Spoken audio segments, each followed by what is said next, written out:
Mesdames et messieurs, bonjour pour ceux qui viennent de nous rejoindre et rebonjour pour ceux qui nous suivent depuis ce matin. Tout de suite, il est l'heure de votre programme quotidien Midi au Caire de ce jeudi, le 5 octobre 2023. Sans plus tarder, commençons l'actualité locale avec cette nouvelle. Le président Abdel Fattah el-Sisi a participé au 38e colloque éducatif des forces armées à l'occasion du 50e anniversaire de la glorieuse victoire de la guerre d'octobre. Lors de son intervention, le chef de l'État a affirmé qu'au cours de la guerre, l'armée égyptienne avait réussi à briser la barrière de la peur, le manque de confiance et l'écart de la force durant cette guerre d'octobre. Retour sur ces déclarations. L'armée égyptienne a pu briser la barrière de la peur, le manque de confiance et l'énorme écart de la force durant la guerre d'octobre 1973, a dit le président Abdel Fattah el-Sisi, et cela lors d'un colloque organisé par les forces armées à l'occasion du 50e anniversaire de la victoire à la guerre d'octobre. Ceux qui ont vécu la période de la guerre d'usure entre 1967 et 1973 se rendent compte que l'Égypte a non seulement triomphé, mais a bondi pour exceller dans la guerre, a-t-il ajouté, notant que l'armée égyptienne était la seule puissance capable de remporter la victoire.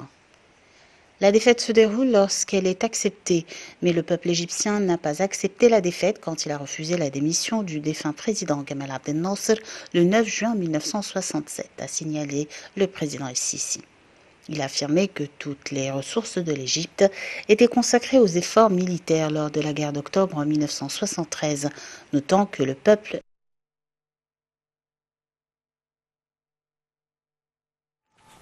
Le commandant général des forces armées, ministre de la Défense et de la production militaire, le général d'armée Mohamed Zaki, a adressé un message de vœux au président de la République, commandant suprême des forces armées Abdel Fattah el-Sisi, à l'occasion du jubilé d'or de la victoire de la guerre d'octobre.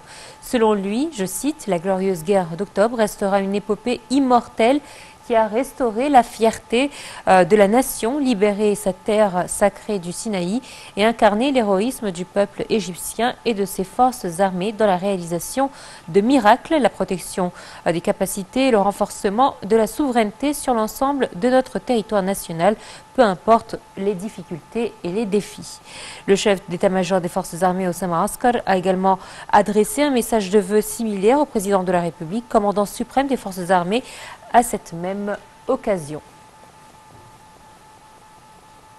Et le président de l'autorité nationale des médias, Hassan Zeine, a adressé ses sincères félicitations au président, donc Abdel Fattah el-Sisi, président de la République et commandant suprême des forces armées égyptiennes, à l'occasion de l'anniversaire de la victoire de la glorieuse guerre d'octobre. Selon lui, cette commémoration gravée dans le cœur des Égyptiens et des Arabes, durant lequel les forces armées égyptiennes ont écrit leur épopée lorsqu'ils ont récupéré la terre et la dignité. Les pages de l'histoire se souviendront d'eux avec fierté et dignité. Fin de citation. Hassan Zeine a également adressé ses sincères félicitations au ministre de la Défense et de la Production militaire, ainsi qu'aux dirigeants, officiers et soldats de l'armée égyptienne. Et un point sur les prochaines élections présidentielles. L'autorité nationale des élections commence à recevoir dès aujourd'hui et pour 10 jours les candidatures à la présidentielle de 2024.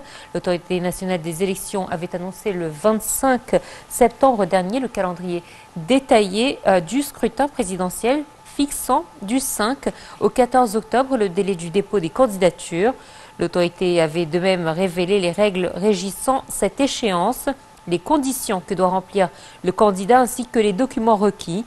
L'autorité nationale des élections a annoncé la nouvelle structure de son conseil d'administration sous la présidence du conseiller Hazem Badawi, vice-président de la Cour de cassation, qui prendra la place du conseiller Walid Hamza. Et le Conseil des ministres s'est réuni hier dans la nouvelle capitale administrative sous la conduite du Premier ministre Dr Moustapha Madbouli. Lors de la réunion hebdomadaire, le Conseil des ministres a abordé des projets de loi et d'arrêtés ministériels qui visent à produire un essor à tous les niveaux, parvenir à une stabilité économique et sociale, encourager les investissements et suivre l'avancement des projets nationaux mis en œuvre dans toute la République, avec en tête ceux réalisés dans le cadre de l'initiative présidentielle Vie décente ou Haya Karima. Le Conseil des ministres a aussi examiné les mesures à prendre dans plusieurs dossiers conformément aux directives du président Abdel Fattah el-Sisi, notamment la promotion de l'investissement et de l'industrie, le contrôle des marchés et la mise à disposition des terrains industriels aux investisseurs.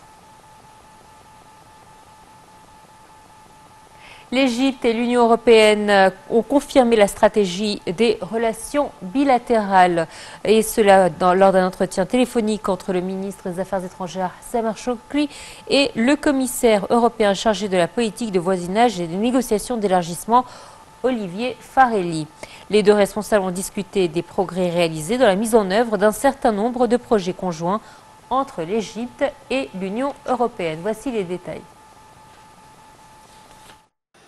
Le ministre des Affaires étrangères Sameh Shoukry et le commissaire européen chargé de la politique de voisinage et des négociations d'élargissement Olivier Farelli ont souligné la stratégie des relations qui unit l'Égypte et l'Union européenne, ainsi que l'importance de s'appuyer sur le document entre les deux parties pour maximiser les opportunités de coopération bilatérale, notamment dans les domaines économiques et commerciaux. Un appel téléphonique entre les deux responsables a porté également sur le suivi des progrès réalisés dans la mise en œuvre d'un certain nombre de projets conjoints entre l'Égypte et l'Union européenne. M. Shoukry a salué la coopération existante entre les deux parties à travers de nombreux programmes et projets communs, exprimant son aspiration à renforcer les relations avec l'Union européenne ainsi qu'à élargir les investissements européens sur le marché égyptien. Le chef de la diplomatie égyptienne a également passé en revue les capacités dont dispose l'Égypte pour renforcer son partenariat stratégique avec l'Union européenne dans un certain nombre de domaines, dont le plus important est celui de l'énergie propre. Pour sa part, M. Farelli a souligné l'intérêt que l'Union européenne accorde au renforcement du partenariat avec l'Égypte et l'importance d'avancer dans la mise en œuvre des projets convenus dans le cadre du document de participation pour parvenir à une utilisation optimale du grand potentiel des deux côtés.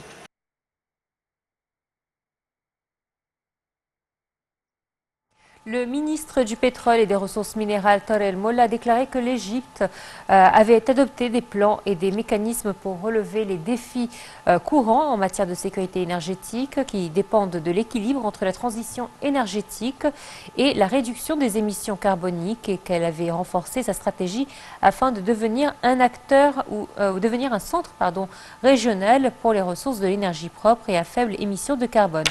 El-Molla s'est exprimé au cours d'une séance débat à huis clos tenue sous le thème « Accélérer la formulation des politiques innovantes pour un meilleur avenir énergétique sûr et sobre en carbone ». Et ceci dans le cadre des activités de la conférence ADIPEC 2023, et cela en présence de plusieurs ministres du pétrole et de l'énergie dans la région.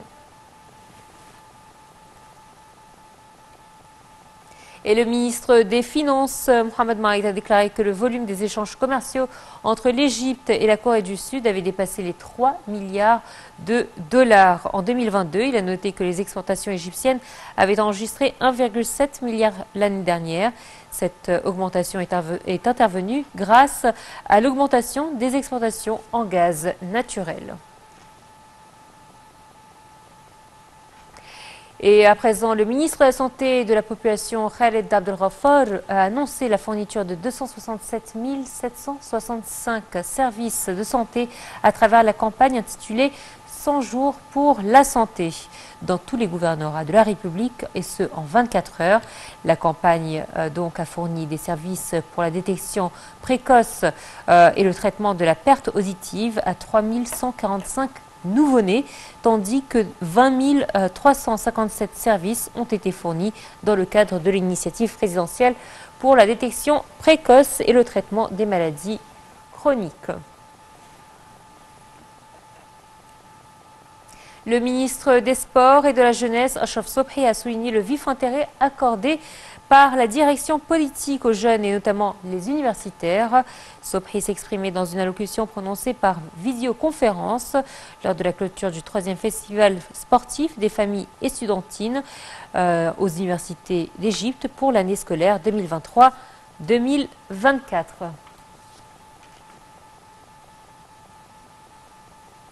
Et à présent, je vous donne un bref aperçu des nouvelles locales, locales effectivement avec l'international. Alors la Russie commencera le 6 octobre à construire le plus grand réacteur nucléaire du monde en Égypte. L'Égypte également crée la la première usine de dérivés, aujourd'hui ça va mal, dérivés du plasma dans la nouvelle capitale administrative. Une autre nouvelle également qui concerne l'Égypte qui arrive au premier rang des investissements hôteliers en Afrique. Elle est suivie par le Nigeria. Ensuite, on nous annonce la réouverture aux visiteurs des tombes de Ramsès IX, de Séti II et Sipta dans la vallée des rois qui était fermée pendant un moment au grand public.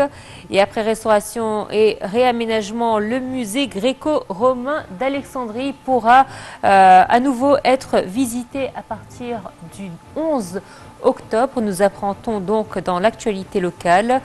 Une autre nouvelle aussi qui pourrait intéresser les touristes qui souhaiteraient venir. L'aéroport de Marsa Alam reçoit 135 vols touristiques cette semaine. Effectivement, les vols commencent à augmenter dans cette région, notamment les Européens qui aiment faire des petits séjours à la mer Rouge. Et enfin, pour la première fois en Égypte, une école virtuelle a été ouverte. Elle utilise les dernières technologies des médias sociaux et l'intelligence artificielle pour faciliter le processus d'éducation et d'évaluation des étudiants et des enseignants. Voilà, c'est ainsi donc que prend fin cette édition. Merci à vous. Très bonne suite de programmes sur NetTV International. À très bientôt. Au revoir.